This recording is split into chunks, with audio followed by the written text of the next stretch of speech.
Hello everybody, thank you for joining me in Paris today. We've got some beautiful sunlight casting across a neighborhood in the 20th arrondissement. This is a neighborhood called Charonne, sometimes referred to as Saint-Blaise. The street you can see here on the left is called the Rue Saint-Blaise, and that'll be our primary focus today. Hopefully you're going to really enjoy this one. So again, episode number 74, another free video tour of Paris. I'm in kind of a village mood lately, so today is no exception. We are exploring Charonne in the 20th arrondissement, and let's jump right into it. This neighborhood goes back way to at least the 5th century AD, back to the Merovingian dynasty of France. So it's a very old neighborhood. And like most of the outer boroughs outside of Paris back in those days, this was covered with windmills and cottages and farmland, a lot of working class families and artisans in this area. And so it has maintained some of that village charm, which so many of these outer districts have, thankfully for us. So Paris expanded, you know the drill by now. In 1860, Paris got larger and expanded and enveloped all of these areas, and so they started to get developed.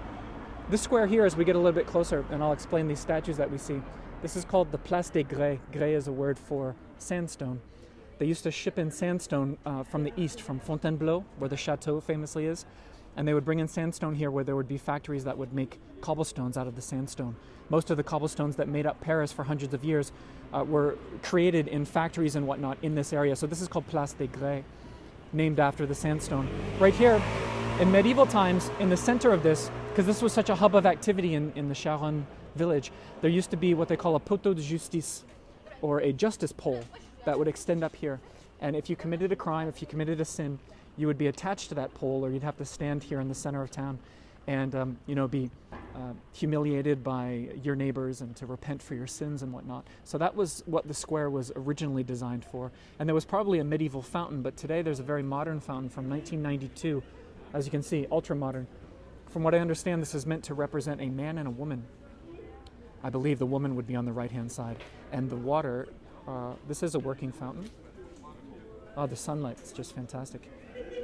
So again, it's very odd and modern, but the water comes out here in the warmer months and just runs down, as you can see the marks, into the grate. And then this, which I assume is the male version, the water comes out. Don't know if you can make it out, but it comes out just through there.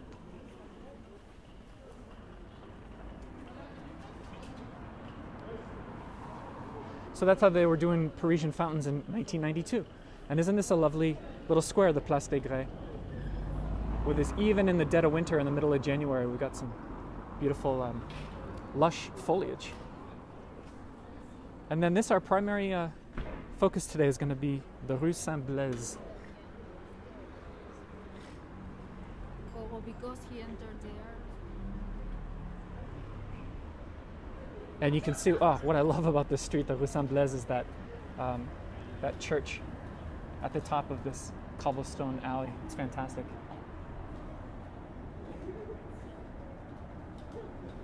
So the Rue Saint-Blaise is named after a saint, actually, and later when we're inside the church, we're going to talk about that saint. He's an interesting character, and he left his mark on this neighborhood. But this, go back to the medieval times, even the 17th, 18th, 19th century, this was all, working class, artisans. Salut, ça va? Tout le monde sur Facebook pour voir. So there you go, people aren't scared of the camera. So to get back to my spiel here, this was workshops, factories, working class folks. The area of Charonne here was famous for producing things like glue and matches and candles and pottery and cardboard. But get this, above all, let's get the trash can out of the view there. Let's maximize our compositional skills here. Above all, Charonne, this village, was known for two things: really good quality wine, and this might be unexpected, really good quality breast milk. And I'll explain why, because by the 18th century, many well-off families, or just middle-class families all throughout Paris, were employing une nourrice, or a wet nurse, that would be in charge of taking care of their kids and also, breastfeeding their kids.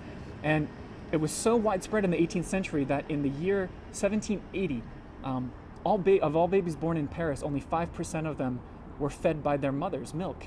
And so it was very common for families to hire mostly people from these outer boroughs, and because it was considered, the less polluted and clean air and healthy living, and so the mother's milk that you could get from your wet nurse was considered, a little healthier, a little better quality here. I think that's interesting. So I bet you didn't expect to hear about that today, but this is one thing that the village of Charonne was known for. There was an entire market built around that, offices set up to recruit these wet nurses and place them in various families, and it was a good gig for these women. So wine and mother's milk, I guess I could have used that as a title for this episode. Isn't this lovely, these pots? By the way, what's going on with these pots, before I forget to tell you, they're all painted very well. Like, for example, let me show you this. You don't have a sense that it's just some sort of cheesy classroom project. The paintings are really nice, and they all have themes of bicycles. So if we really zoom in there, do you see there's a pedal? And then this one here has gears. Do you see that? So it's very subtle, but there is absolutely a theme on many of the bottoms of the posts here, and I like that. I actually arrived here by bike, that one in particular. That's my machine that got me here today. And while we're looking at this, speaking of art, here on the Rue Saint-Blaise in the 20th arrondissement, thanks for joining me if you're live, we have here called Paris Atelier. This is a series, it's actually quite huge. It takes up several addresses of these buildings here. And they offer classes in everything from sculpture to Chinese calligraphy to mosaics and drawing and pretty much anything you can imagine. So a lot of great classes there. And I think it's a great tie-in to the artisanal history of a village like this in Charonne. And then here at number 25 of the street, we get to partake in some courtyard appreciation today. So let me just give you some sort of composition there. Isn't that lovely? I saw a kitty cat there the other day.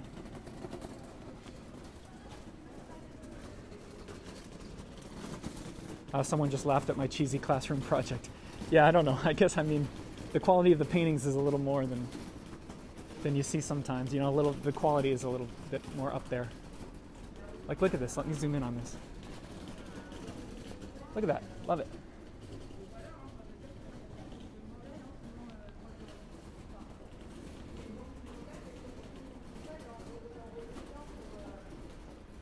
So this door is always closed, usually closed, but you can just push it open.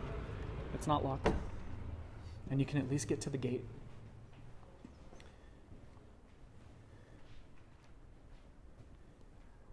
And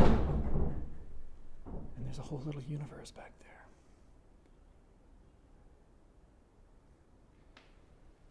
In fact, let me get through. Pull this trick here.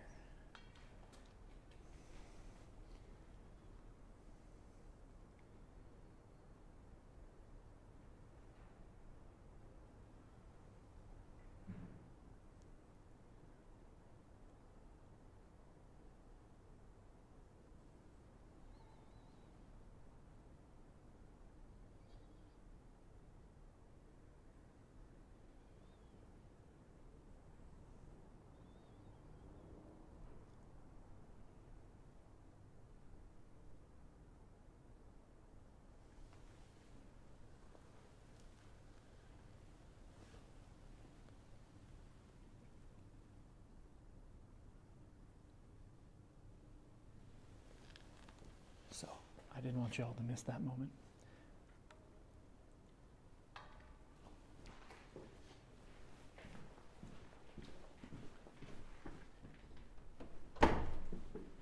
That's number 21 on the Rue Saint-Blaise.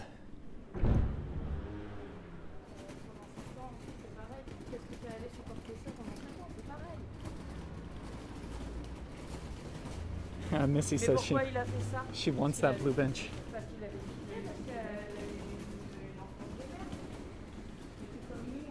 So welcome everybody to the 20th arrondissement today.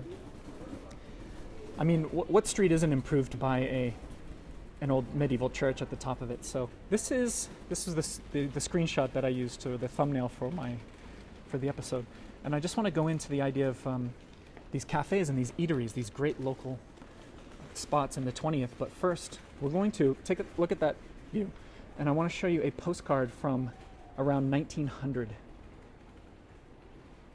Last episode I gave you about a dozen images, but I've only got 3 to share with you. But I thought that we would, you can see the church up there, and then, isn't that great? It's endlessly fun to find these old postcards and to see that the vibe hasn't changed all that much. Although, as you can see, we've got the lady on the lower right there with her cart, and then another one on the left. It's so fantastic to feel like you're walking through these spaces. Again, those images are from 1900. There was a big boom in touristy type postcards or documenting of Paris in 1900, and so that's where a lot of the great images are coming from these days.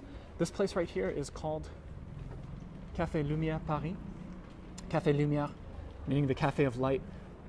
This is a really nice place. I went here the other day, and these cafes here that are packed in the evenings with all the locals, they're a really good reminder that there were watering holes and bars and bistros and cafes and something called a ganguette all throughout here. And the ganguette, there were so many of them. There were up to, back in the 19th century, up to 1 bar for every 4 people in this neighborhood of Charonne. 1 bar for every 4 people. So they were having a good old time. And you didn't have to behave yourself as much when you were outside the city. The wine was not taxed, or at least taxed to a lesser extent. So it was about half the price of city wine inside of Paris itself. And so, you know, in these outer villages, it was all the rage to come to the ganguette and to hang out with your family. It was all about socializing as well. And so this is a great throwback to that. And then we're going to get a little bit closer, and I want to show you another image, another postcard. It's almost the same view, but if we get that corner building in on the right like that, and I can show you this, it's hilarious because they would get all of the residents, all the neighbors would get together and pose for these images.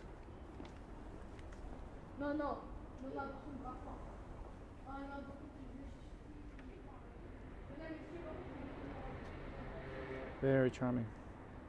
Ah, my brother just showed up. Hello, Carl. And then just one last look, just right up here, there used to be shutters on the window, and if I zoom in, a couple of characters up there, maybe a mom and a daughter, just right there. So hopefully you enjoyed that comparison. It's always fun.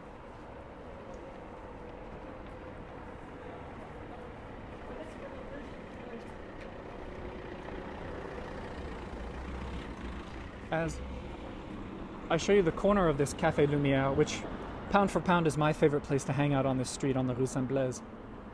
If we zoom in, I want to show you something funny on the menu, and I may actually try this later today during the private cafe chat with my patrons. Let's see if I can show you this. So the gourmet coffee is classic, where you get your espresso with, sorry, I should get my finger out of the way. Gourmet coffee, the espresso with a bunch of little mini desserts. But look what they also serve, a naughty coffee. So what do you get with the naughty coffee? You get cherries soaked in brandy. You get a baba au rhum, which is a cake soaked in rum. And then a glass of eau de vie, which is basically like a distilled fruit brandy. So basically it's an espresso, but instead of those little mini desserts that the gourmet coffee will give you, it's all alcohol. So I don't know, maybe we should come back, Fritz, and check this out. Maybe we should come back here at the end of this and have a private chat with a naughty coffee. The Café Lumiere. Really cute spot.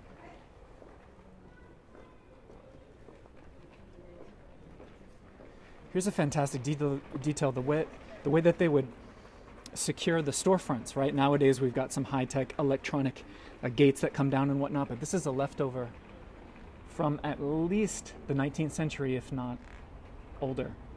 And it's not being used anymore, but what a beautiful hunk of metal this is. And they would hand crank it, right? To bring the protection down for the storefront. Phyllis Cartwright is saying, yes, go back for the naughty coffee. I have to warn you all, though, I've never had brandy in my life, so I may get completely sloshed.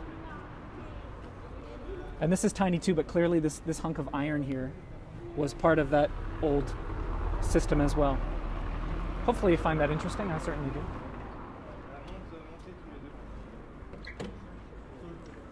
across the way, we've got a hat shop where they specialize in felt hats and whatnot. I love the name of this in Spanish, de punta en blanco.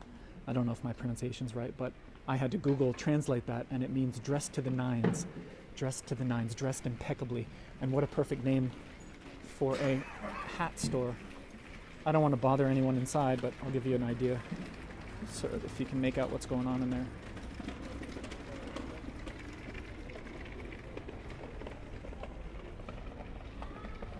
Dressed to the nines, the punta en blanco.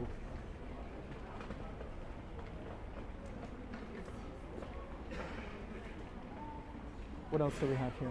This is the Souk de Paname. This is Middle Eastern type objects, decorative objects, but also there's a tea room as well. So you can see, I'll zoom in for you. So you can have mint tea and some of those goodies.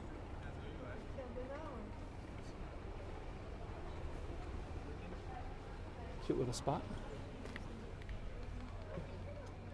I got a nutcracker left over from the holiday season. And then right here, this is first of all, just a rather lovely door. Clearly been around for a while with the iron and the old wood. But what we can see here is rather rare. We've got two separate plaques commemorating and honoring World War II victims, fighters. So there's this guy here. Now the FTP, the FTP Français, was a French Communist Party creation that fought for the French resistance. The Communist Party was actually here as resistance fighters, were very, very effective in Paris fighting the Nazis. They did not see the Nazis as enemies at first, the Communist Party, but then Hitler had the bright idea to invade the Soviet Union, and that turned the communists, at least here in France, as far as I understand, turned the communists against the Nazi Party. And then here's another gentleman. So we've got it's kind of nice that they're facing each other, and that's rather rare. You don't see that very often. Some argue that the communist faction of the French resistance they actually sacrificed more and did more to help liberate the city, and they by rights should have had control, governmental control over Paris when it was liberated. But the U.S. and Charles de Gaulle had other plans. The communists got snubbed in the end, even though they did sacrifice a lot. This is called the Lithium Gallery. And as you can see, they specialize in urban art, street art. And so you can buy proper pieces, like you've probably seen this, right? A guy called Cyclops, where they do the pylons. And so they're selling it, but also you can see that they welcome the street artists to decorate the facade as well. And I want to show you in particular one. Well, first of all, this is fun before I forget, what I call the finger snail. I don't know the name of this artist, but that's equally disturbing and cool. And then I just got to share all this with you. I got to share this with all of you, rather. How beautiful is this little saying here? Aspire to inspire others, and the universe will take note. I love that.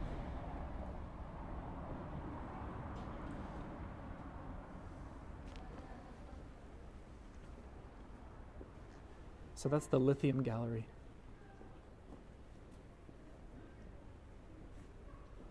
Here, I just like these two facades next to each other like that. I really like that. That's pretty. That's number 11. And if we zoom in, this is a very minute detail, but fun, these little cherub dudes.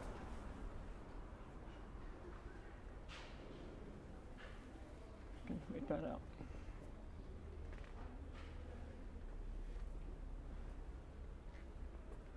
Two little cherubs.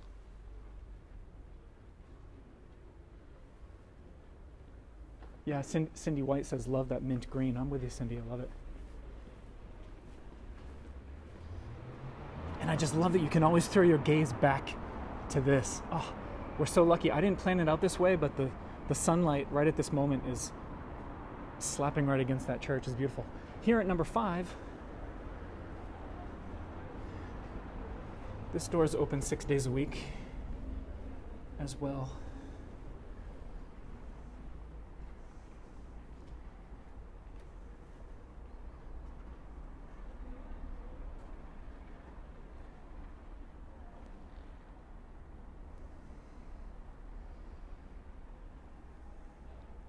little terrace up there.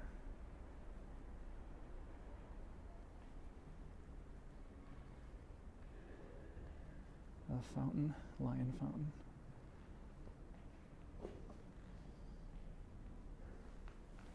I want to back you up here.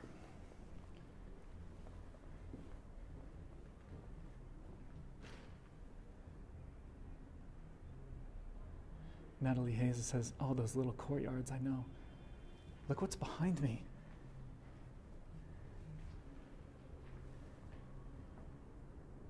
Just a mural that almost nobody ever sees, but it's dynamite. Just for the residents. And then this is gated, but it leads to another residential area. I'll give you just a general idea. There's a park at the back, an elevated park, public park.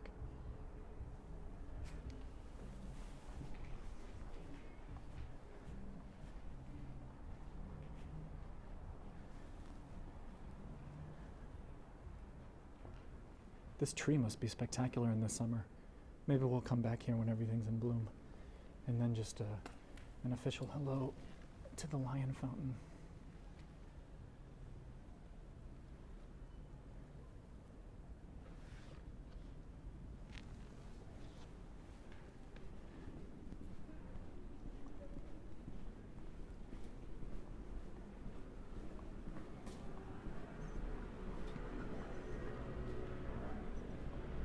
That was number 5. And we're going to finish up here at the church, at least with the public version of this walk.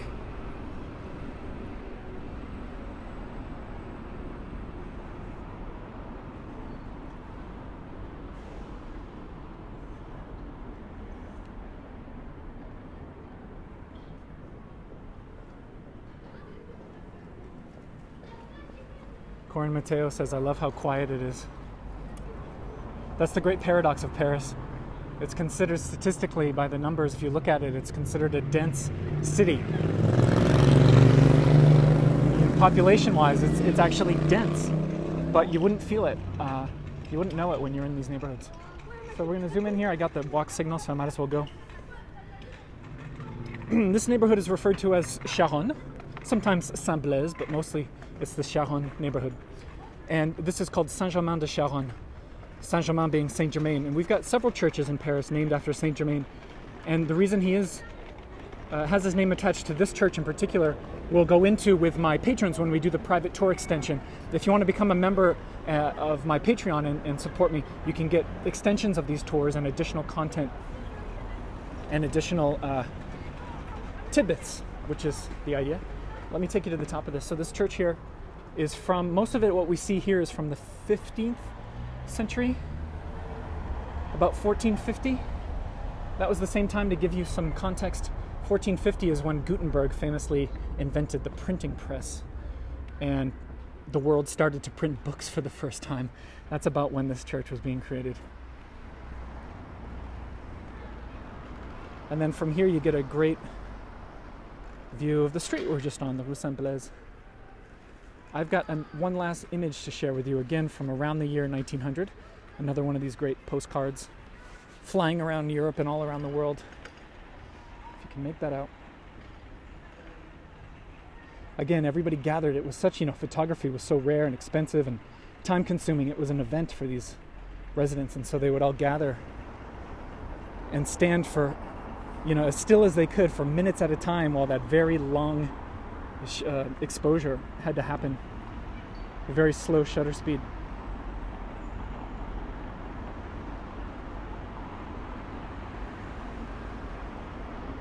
So hopefully you enjoyed that.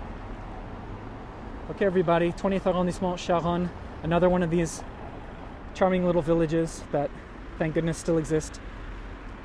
If you are a Patreon member, if you're a patron of mine, give me a few minutes and we're going to switch over to the Café chats group, our private Facebook group, and I'm going to show you the interiors of Saint-Germain de Charonne, this 15th century beauty.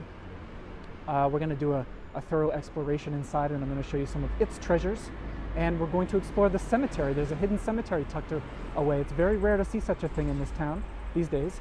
And we're going to check out the cemetery and then we're going to go have one of those naughty coffees in the cafe. I'm in the mood for a naughty coffee, so we'll see what that's all about.